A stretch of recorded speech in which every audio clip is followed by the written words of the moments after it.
C'est le plus classique des types de modification du climat. Il y a de nombreuses techniques et applications différentes. De nos jours, il est surtout utilisé pour augmenter les chutes de pluie et de neige, réduire la taille de la grêle et diminuer le brouillard dans les aéroports. Habituellement, l'ensemencement de nuages se fait à partir du ciel. Les avions sont équipés de rampes où ces mêmes dispositifs sont positionnés et l'avion vole droit dans la tempête. Afin de réduire le coût pour le client et de réduire notre empreinte carbone, nous avons pu les installer sur le terrain. À présent, nous pouvons le faire dans les endroits où le temps le permet. Derrière une clôture en fil de fer barbelé destinée à éloigner le bétail curieux, le matériel d'ensemencement des nuages attend le bon contexte météorologique. On les appelle les ZEOGS. C'est l'acronyme de Système automatisé d'ensemencement au sol à haut rendement. Nous avons 3 composants principaux de notre équipement ici. Le premier est le module de contrôle que vous voyez derrière moi. Ensuite, nous avons les fusées d'ensemencement des nuages. Les caméras servent à la sécurité. Elles nous aident aussi à observer les conditions météorologiques en temps réel et à nous assurer que tout l'équipement fonctionne correctement pendant une tempête. Dans ces cartouches se trouvent les fusées contenant les agents d'ensemencement. Les cartouches sont utilisées comme parafoudres. Elles empêchent la foudre d'atteindre le sol. Nous retirons le parafoudre pour que vous puissiez voir la fusée à l'intérieur. L'allumage des fusées est contrôlé par un module de contrôle qui se trouve derrière nous. Le triangle blanc ici est un modem de téléphone cellulaire et le panneau solaire nous maintient alimentés. À l'intérieur, nous avons une batterie et un panneau de contrôle. Le tableau de contrôle interagit avec le logiciel ou est lié à la synchronisation avec le logiciel actuellement en Utah.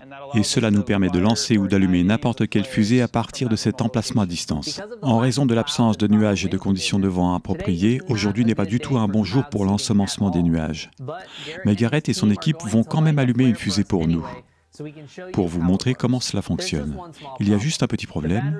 La batterie du module de contrôle est tombée en panne peu avant notre arrivée. Mais ce n'est rien qui ne puisse être résolu. Après un peu de courant du camion de Garrett, il est temps de déclencher la fusée. L'agent d'ensemencement principal est l'iodure d'argent. L'iodure d'argent est un composé simple. Il est polaire par nature comme l'eau. Donc il y a des propriétés chimiques qui aident à attirer les molécules d'eau vers l'iodure d'argent.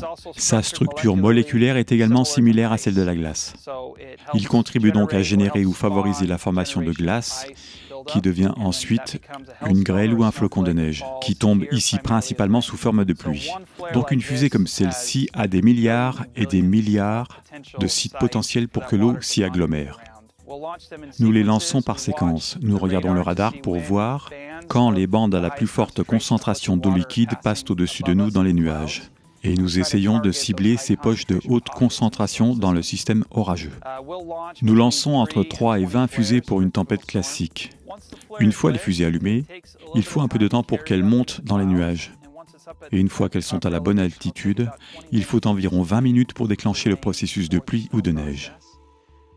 Au total, il faut compter environ 40 à 45 minutes avant de voir le résultat maximal. C'est pourquoi nous sommes stationnés à des kilomètres de notre zone cible. Nous avons des cibles très précises qui se déversent directement dans de grands bassins d'eau.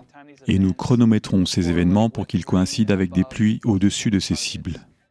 L'une des questions les plus courantes qu'on nous pose concerne la sécurité de l'iodure d'argent. L'argent est biologiquement inerte. Il n'interagit donc pas de manière négative avec la vie végétale ou animale. L'iode est en fait un élément constitutif essentiel d'un certain nombre d'hormones chez les animaux. Il est donc également sans danger. En fait, si vous prenez le sel de table ou le lait maternisé, vous verrez de l'iode sous sa forme moléculaire, en tant qu'additif dans ces substances couramment consommées.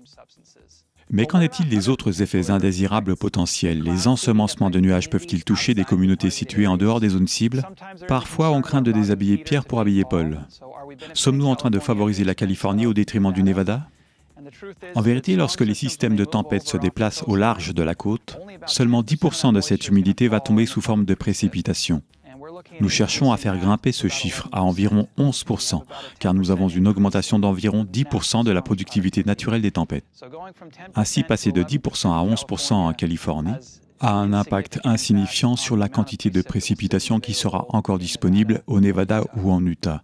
Il y a des contrôles intégrés au programme pour s'assurer que nous ne rencontrons pas d'obstacles. Lorsqu'il y a des tempêtes de forte intensité, nous n'ensemençons pas. Si les réservoirs sont pleins, nous n'ensemençons pas. Si les rivières ont un débit important, peut-être proche de la capacité d'inondation, nous n'ensemençons pas. Nous espérons que les conditions actuelles vont s'inverser et que nous ne serons pas confrontés à la gravité des sécheresses auxquelles nous sommes confrontés, en particulier cette année. Cependant, un certain nombre d'articles scientifiques suggèrent le contraire. Et si nous regardons vers l'avenir, nous devons à nouveau envisager la notion de préservation avant tout. Donc nous devons préserver la façon dont nous utilisons l'eau et la façon dont nous la stockons. Ensuite, déployer des initiatives comme la modification des conditions météo et l'ensemencement des nuages pour aider à augmenter les précipitations.